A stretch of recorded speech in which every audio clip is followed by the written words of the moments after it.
اور پھٹکڑی کا اتنا زیادہ استعمال ہونے پر یہاں پر پھٹکڑی زیادہ آسانی سے ملتی بھی نہیں ہے۔ اسی لیے میں جب بھی پاکستان جاتا ہوں تو وہاں سے پھٹکڑی ضرور لے کر آتا ہوں اور یہاں پر مہنگے داموں میں بیچ دیتا ہوں۔ یہاں کے لوگ مہنگے دام میں بھی آسانی سے پھٹکڑی کو خرید لیتے ہیں، اور شعیب نے مجھے بتایا کہ قطر کی عورتیں پھٹکڑی سے ایک خاص طرح کی دوائی تیار کرتی ہیں جو انہوں نے اپنے بزرگوں سے تیار کرنا سیکھی ہے۔ پانی میں کچھ سامان ملا کر یہ دوائی تیار کی جاتی ہے اور پھر پھٹکڑی کو اس پانی میں ملانے کے بعد کئی دن کے لیے رکھ دیا جاتا ہے۔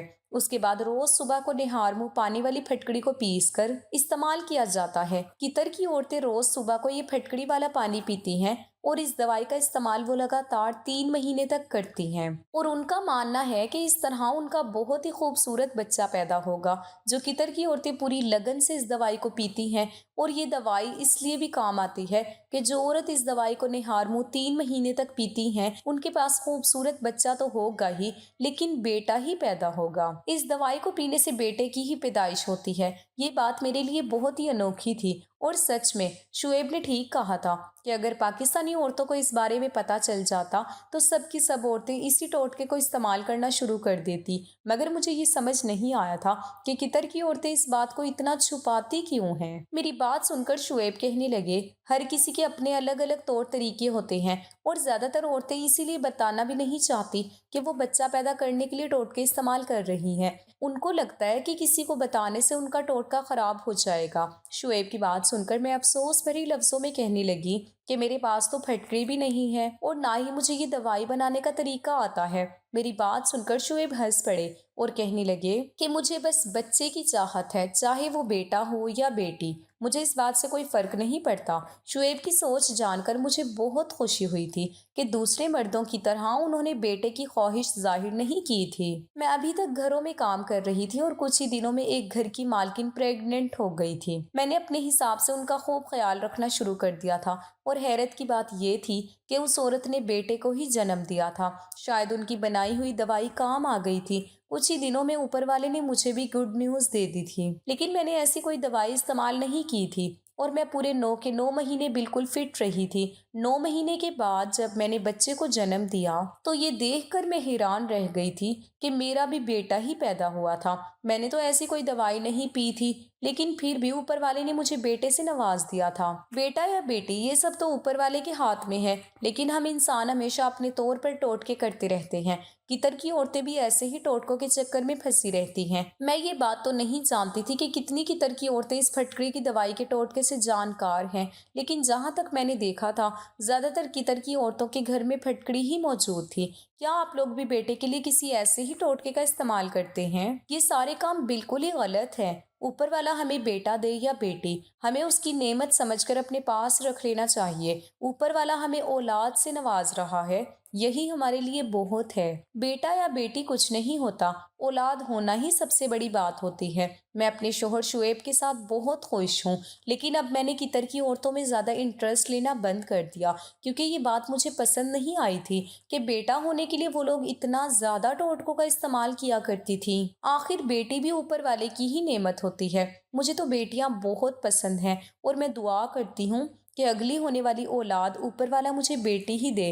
مجھے بیٹیاں بہت پسند ہیں، میں اپنے بیٹے کے ساتھ بہت زیادہ خوش ہوں، لیکن مجھے ابھی بھی ایک بیٹی کی خواہش اور ہے تاکہ میری فیملی کمپلیٹ ہو جائے۔ دوستوں، امید کرتی ہوں آپ کو ہماری کہانی پسند آئی ہوگی۔ کہانی پسند آئی ہے تو ویڈیو کو لائک کریں، چینل پر نئے ہیں تو چینل کو سبسکرائب کریں، اور ہاں، نوٹیفیکیشن بیل کو ضرور دبائیں تاکہ اگلی اپڈیٹ سب سے پہلے آپ کو ملے۔ اللہ حافظ۔